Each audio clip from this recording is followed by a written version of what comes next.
Hello students, हम लोग chapter पढ़े समुच्चय बीजगणित यानी अलजेब्रा ऑफ सेट्स। और आज की क्लास में हम लोग दो समुच्चयों का अंतर यानी डिफरेंस ऑफ टू सेट्स के बारे में जानेंगे और उसका चित्रीय निरूपण भी देखेंगे। ठीक है, इसकी परिभाषा पहले मैं लिख देता हूं, फिर मैं आपको समझाता हूं। हम लोग इसकी परिभाषा ऐसे दे सकते हैं कि दो समुच्चयों ए और बी का अंतर, ए और बी का अंतर समुच्चय जिसे a माइनस बी, इसको a माइनस बी पढ़ना, से लिखा जाता है वह किसके बराबर होता है? तो a के उन सभी अवयवों का समुच्चय है। a के उन सभी अवयवों का समुच्चय है जो B में नहीं है। ठीक है, जबकि A और B को इसी क्रम में लिया जाए, यानी कि अगर A पहले लिया जाए और B को बाद में लिया जाए, A पहले लिया जाए और B को बाद में लिया जाए, तो उसको A माइनस बी से डिनोट करेंगे। A और B के अंतर को A माइनस बी से डिनोट करेंगे और वह किसके बराबर होता है? तो वे सभी अवयवों का समुच्चय होगा, वो सभी अवयवों का समुच्चय होगा जो सेट A में बिलोंग करेगा लेकिन सेट B में बिलोंग नहीं करेगा, यानी वो सेट B का एलिमेंट नहीं होना चाहिए। केवल वो सेट A के वे सारे एलिमेंट उसमें लिखे जाएंगे जो सेट B में ना हो। ठीक है ना जी, बात को समझे। जैसे मान लीजिए मैं यहां पर एग्जांपल के लिए मैं सेट A ले लेता हूं, A में एलिमेंट 1 2 3 4 ले लेता हूं और मैं एक सेट B ले लेता हूं, इसमें एलिमेंट आपका 4 5 6 लेता हूं। तो जब A माइनस बी निकाला जाएगा तो दोनों में से जो कॉमन है उसको देख लीजिए। पहले ये 4 कॉमन है, ये हटा देंगे, बाकी जो A में बच जाएगा वही एलिमेंट। तो देख लीजिए इसमें वे सभी अवयव हैं जो B में नहीं है, तो जो कॉमन है उसको छाड़ दीजिए और जो पहले वाले सेट में बच जाएगा वही हो जाएगा आपका वैल्यू। अगर यहाँ B माइनस ए निकालते तो B में एलिमेंट जो बच जाएंगे कॉमन होने के बाद, कॉमन देखिए दोनों में 4 है, तो 4 को छोड़ के बाकी जो बच गया उनका सेट, यानी कि उन सभी अवयवों का समुच्चय दे रहे हैं जो इस वाले सेट में नहीं है। ठीक है ना जी, यानी हमने यहाँ ऊपर इसीलिए मैंने लिख दिया है कि अगर A माइनस बी की बात होगी तो वे सभी अवयव X के समुच्चय जो पहले वाले सेट A में होंगे और दूसरे वाले सेट B में नहीं होंगे। ठीक है, ऐसे आप लिख सकते हैं। इसी तरह अगर आप ऐसे चाहें कि X कोई एलिमेंट A माइनस बी में बिलोंग कर रहा है, तो इसका मतलब क्या है?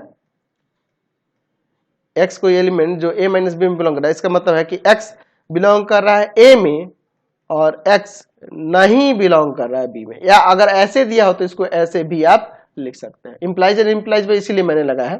अच्छा, इस प्रकार हम लोग ये भी लिख सकते हैं, इसी प्रकार हम लोग ये भी लिख सकते हैं, अगर B माइनस ए देते हैं तो इसका मतलब कि X उन सभी का समुच्चय होगा, X उन सभी का समुच्चय होगा जो पहले वाले सेट B में मिलेगा और सेट दूसरे वाले सेट A में नहीं मिलेगा।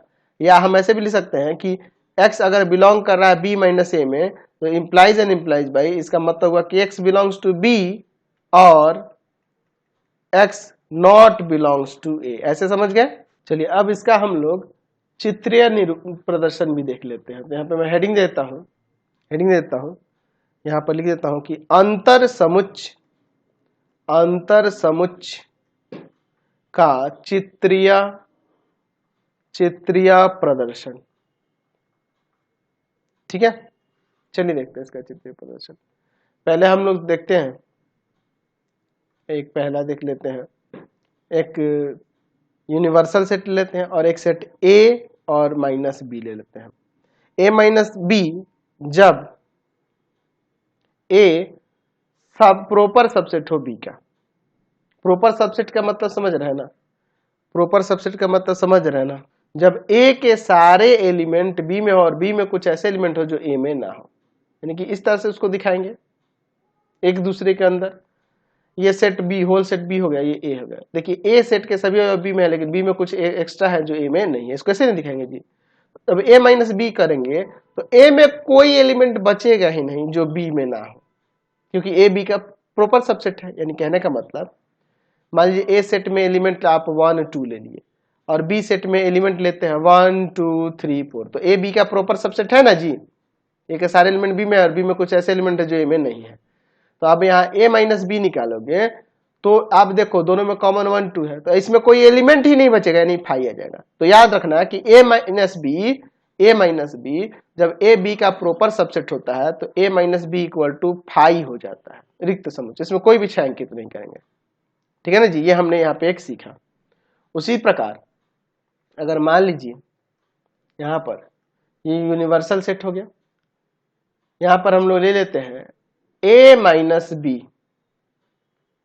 जब b a का प्रॉपर सबसेट हो, जब b a का प्रॉपर सबसेट हो। यानी देखिए किस तरह से मैं इसका चित्रीय प्रदर्शन करके दिखाता हूं। यहाँ पर ये सेट a होगा और ये b होगा, क्योंकि b के सारे एलिमेंट a में है और a में कुछ ऐसे एलिमेंट है जो b में नहीं है। तो इसी तरह से ना, तो अब इसका छायांकित भाग कौन सा होगा? तो a के सभी एलिमेंट जो b में नहीं है ना जी, जो इसमें नहीं है। तो यानी ये वाला छाड़ देना होगा, जो बाहर बच जाएंगे वही सारे एलिमेंट लेने होंगे। a माइनस बी के मतलब यहाँ इससे होगा। कैसे? देखिए आप एग्जांपल से समझिए। मान लीजिए a एक सेट है जिसमें एलिमेंट है 1 2 3 4 5 और b एक सेट है जिसमें एलिमेंट है 3 4 5। तो जब यहाँ देखो b a का प्रॉपर सबसेट है, b के सारे एलिमेंट इसमें है, लेकिन a में कुछ ऐसे एलिमेंट है जो इसमें नहीं है, तो b a का प्रॉपर सबसेट है।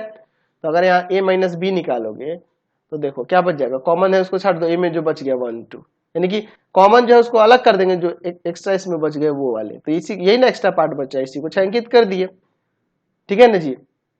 तो यहाँ जो छायांकित किए हैं वो एक्स्ट्रा पार्ट यानी जो कॉमन होगा उनको छाट देना है, बस यही ना करना है जी। चलिए अगला चित्र निरूपण देखते हैं। चलिए अगला देखते हैं हम लोग।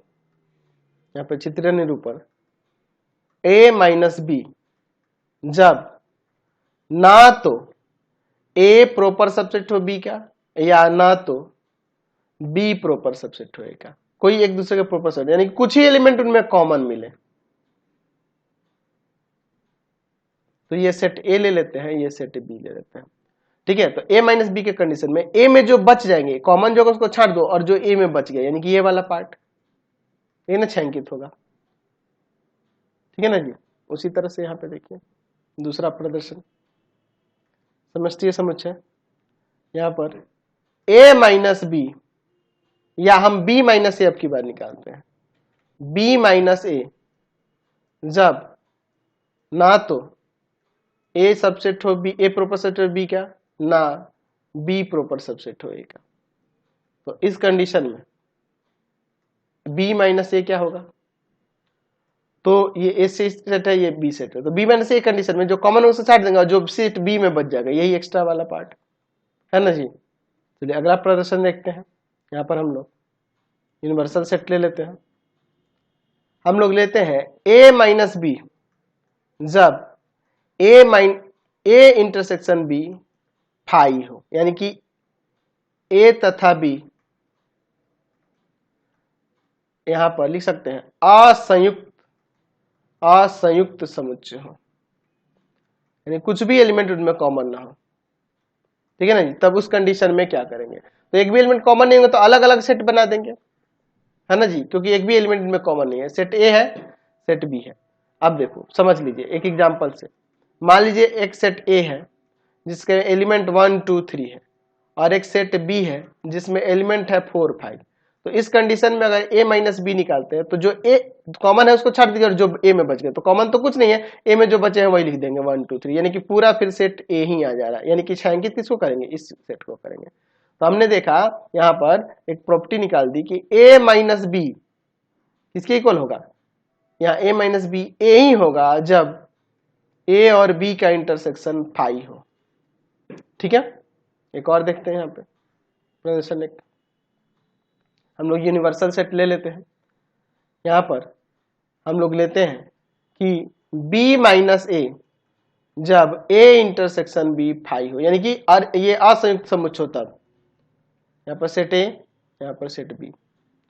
तो जब b माइनस ए करेंगे ना तो होल सेट b 6 अंकित हो जाएगा, क्योंकि ये दोनों में कुछ कॉमन नहीं है, इसलिए जो सेट b है। तो यहां से हमने एक और प्रॉपर्टी निकाल दी कि b माइनस ए b हो जाता है जब a इंटरसेक्शन b फाई हो, है ना, जब असंयुक्त समुच्च हो तो ये चीजें हो जाती हैं। ठीक है ना जी, समझ गए, कोई दिक्कत नहीं है। तो हमने इसका चित्रीय प्रदर्शन भी यहाँ पर देख लिया। ठीक है, इसके बाद हम लोग अगले वीडियो में अगले टॉपिक पे चलेंगे। अगला थोड़ा अब इससे अलग टॉपिक है, इसलिए उसको नेक्स्ट वीडियो में रख दिया जाए। आपको हमारे 3 चैनलों को सब्सक्राइब कर लेना होगा। पहला है path finder classes Chhapra, path finder classes Chhapra. दूसरा है आपके पास भारती भवन, भारती भवन रविकांत सर, रविकांत सर। और तीसरा चैनल है Ravikant sir, Ravikant sir RD Sharma, RD Sharma solution. तीनों चैनलों को सब्सक्राइब कर देंगे। इससे रिलेटेड वीडियो के लिए सीधे डिस्क्रिप्शन में, इससे रिलेटेड नोट्स के लिए गूगल पे जाकर सर्च करेंगे www.ravikantsir.in और यहाँ जाकर आप सभी क्लासेस के नोट्स उनके पीडीएफ को डाउनलोड कर सकते हैं, पढ़ सकते हैं। इंस्टाग्राम और फेसबुक पे जाकर पाथफाइंडर क्लासेस छपरा को लाइक एंड फॉलो करना नहीं भूलेंगे। Thanks for watching the video. Comment करके जरूर बताएं कि हमारे चैनल की वीडियोज आप सभी को कैसे लगते हैं। Thanks for watching.